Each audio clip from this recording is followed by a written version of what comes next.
ఈ పెద్ద project దాటకపోతే దోసుకోలేడు. Simple.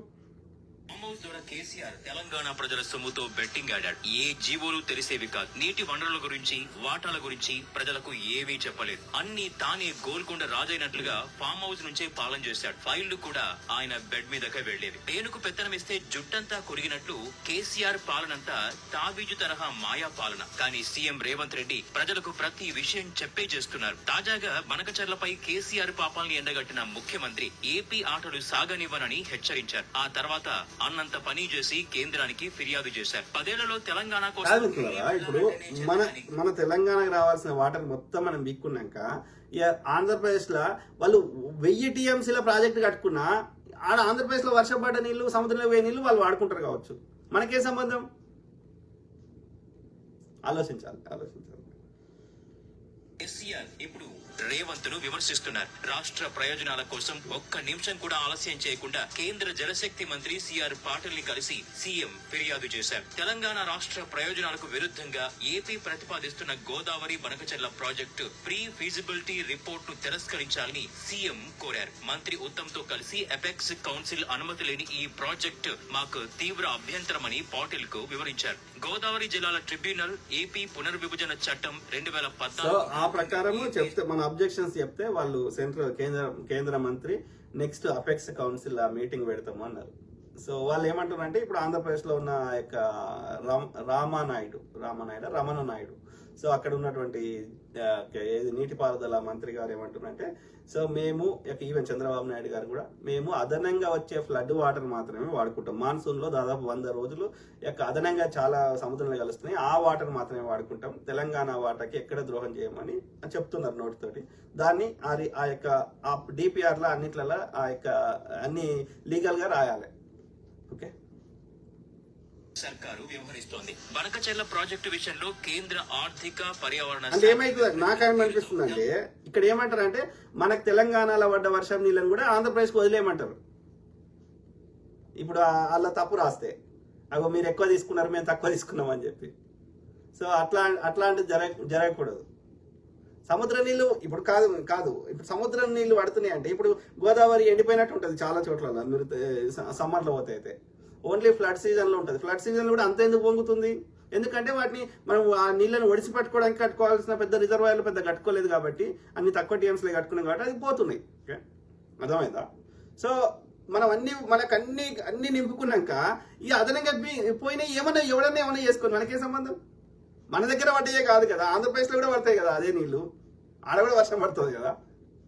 మరి లేకపోతే ఇక్కడ సన్నగా వారిన గోదావరి ఆడ అంతర్వేది దగ్గర పోలవరం, ఇప్పుడు ఏదైతే పోలవరం దాటినాక ఏదైతే అంతర్వేది ఎక్కడైతే ఫ్లడ్ ఎక్కువ వస్తుందని గోదావరి జిల్లాలో అంటున్నది, ఎక్కడైతే కట్టే ప్రయత్నం చేస్తారో మరి అక్కడ ఎందుకు పెద్దగా అవుతుంది గోదావరి? అంటే అక్కడ వేరే ఉపనదులు కలుస్తున్నాయి. ఉపనదులైనా ఎక్కడి నుంచి కలుస్తాయి? హిమాలయాలు ఉంటే అక్కడ హిమాలయాల పడిన మంచు కింద పడ్డ నీళ్లు మంచు లెక్క గుట్టలో చల్లగా ఉంటుంది కాబట్టి అలా పోయి ఆ మంచు నీళ్లు మళ్ళీ కలుగుతున్నాయి. ఓకే, అదొక ప్రాసెస్. రెండోది ఏమవుతుంది? వర్షం నీళ్లు ఏమంటారు నీరు పల్లమెరుగు అంటారు కదా, ఆ యొక్క కొన్ని అక్యుములేట్ అయ్యి అది ఉపనదిగా మారి ఆ ఉపనది మెయిన్ నది కలుస్తుంది. ఆ విధంగా అక్కడ పెద్దగా అవుతుంది గోదావరి. ఎందుకంటే అది ఆంధ్రప్రదేశ్లో పడ్డ నీళ్లు, ఇక్కడ తెలంగాణ నీళ్ళు ఏం కాదు. తెలంగాణ ప్రజలు రైతుల్లో ఆందోళనలు నెలకొన్న విషయాన్ని పాటిల్కు వివరించారు. బనకచెర్లకు నదీ యాజమాన్య బోర్డు అనుమతి లేదు, ఎపిక్స్ కౌన్సిల్లో చర్చించలేదు, అనుమతి పొందలేదు. కానీ ఏపీ వీటన్నిటిని ఉల్లంఘిస్తూ ముందుకెళ్తోందని సీఎం తీవ్ర అభ్యంతరం వ్యక్తం చేశారు. అంతేకాదు పోలవరం డిజైన్లలో మార్పు చేసి పర్యావరణ అనుమతులకు విరుద్ధంగా పనులు చేస్తున్నారు. అనుమతి లేని ఎత్తిపోతల పథకాల్ని వరద జలాల పేరుతో ఏపీ పనులు చేస్తోందని కూడా ఫిర్యాదు చేసింది తెలంగాణ ప్రభుత్వం. తెలంగాణ ప్రయోజనాల విషయంలో రాజీ పడం, ఈ సమస్యను సామరస్య పూర్వకంగా పరిష్కరించాలని కేంద్ర మంత్రిని కోరారు. లేదంటే తాము సుప్రీంకోర్టును ఆశ్రయిస్తామని ముఖ్యమంత్రి స్పష్టం చేశారు. ఇది కదా ఒక రాష్ట్ర సీఎం చేయాల్సిన పని. నాడు 10 ఏళ్లలో కేసీఆర్ ఎన్నిసార్లు తెలంగాణ కోసం ఢిల్లీలో పోరాడారు, ఎన్నిసార్లు కేంద్ర మంత్రుల్ని కలిసి ఢిల్లీలో కాదు గల్లీలో కూడా పోరాడు. ఆయన లేచే వరకు 1 గంట అవుతుంది.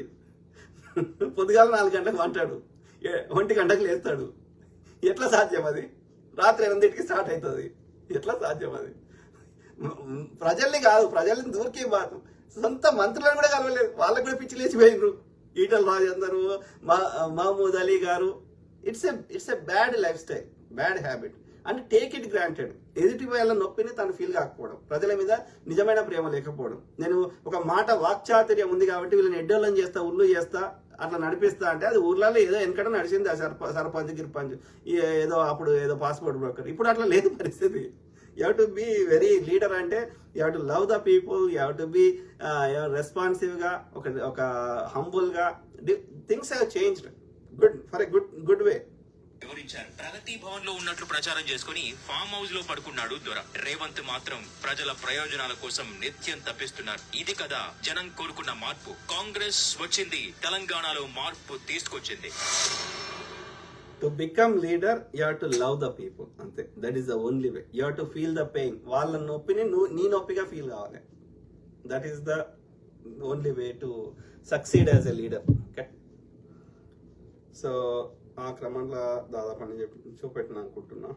ఇది హరీష్ రావు కిషన్ రెడ్డి ఇద్దరు దొంగలే. నరేంద్ర మోడీ నుంచి ఒక్క పైసైనా సికింద్రాబాద్ ఎంపీ కిషన్ రెడ్డి తెచ్చిండా? సిగ్గులేదు కిషన్ రెడ్డి. గుజరాత్ పోయి గార్దులను కాసుకో కిషన్ రెడ్డి. ఈ తెలంగాణలో ఒక్క నిమిషం కూడా నీకు ఉండడానికి అర్హత లేదని నేను చెప్పదలుచుకున్నా. ఇన్ని రోజులు నువ్వు అంటే గౌరవ మర్యాద ఉండే, అందుకే మాట్లాడేటప్పుడు ఆచితూచి మాట్లాడేటోడు కిషన్ రెడ్డి గురించి. కానీ కిషన్ రెడ్డి మీద ఉన్న గౌరవం నాకు 100% పోయింది. వెన్నుముక లేని వాళ్ళు వీళ్ళు. వెన్నుముక లేని వాళ్ళు. వెన్నుముక లేకపోతే మనిషి ఏ పని చేయలేడు, నిటారుగా నిల్చోలేడు.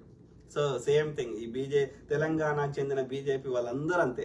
వాడి బూట్లు ఏమంటారు మోస్తే వాడు ఏదైనా పదవి ఇస్తాడని ఆశ తప్ప. అది కూడా సహాయ మంత్రులు, ఎందుకు పనికిరాని మంత్రులు. ఇప్పుడు ఆంధ్రప్రదేశ్కి రామ్మోహన్ నాయుడుకి విమానయాన శాఖ యూనియన్ మినిస్టర్ ఇచ్చారు. మన ఈ బండి సంజయ్కి ఏమి ఇచ్చారు, కిషన్ రెడ్డికి ఏమి ఇచ్చారు, సహాయ మంత్రి. అంటే ఎవరు నిర్ణయాలు చేస్తారు? సహాయ మంత్రి ఏం చేయడు, నామకే వాస్తా అంతే. మెయిన్ మంత్రి చేస్తాడు, యూనియన్ మినిస్టర్ చేస్తాడు. అంటే పనికిరాని నాలుకే ఇక్కోవడానికి పనికిరాని పదవులు. ఒక్క 10 రూపాయలు తెచ్చింది లేదు, ఒక కేంద్ర ప్రాజెక్టు తెచ్చింది లేదు. పోనీ రాష్ట్రం కోసం లేకున్నా వాళ్ళ నియోజకవర్గాలను ఏమైనా వీకిండ్రా అంటే కిషన్ రెడ్డి వీకింది ఏం లేదు, ఆడ బండి సంజయ్ వీకింది లేదు, ఆడ అరవింద్ వీకింది లేదు, ఆడ రఘునందన్ వీకింది లేదు. కబ్జాలు పెట్టుకుంటారు, ఆడ వ్యాపారస్తులు బెదిరించి కేంద్రం మాచేలు ఉంది, సిబిఐ ఈడీ అని బెదిరించి, ఐటీ దాడులు చేస్తామని బెదిరించి వాళ్ళ దగ్గర వసూలు చేసుకుంటారు. ఈ వసూలు తప్ప ఏం లేదు. వసూలు చేసి ఆడ కేంద్రంలో వానికి ఎంత కొంత ఇచ్చేసి అన్నాన్ని మీ దండం పెడతా అని కాలు మొక్కేసి వస్తున్నారు. ఇది బతుకు.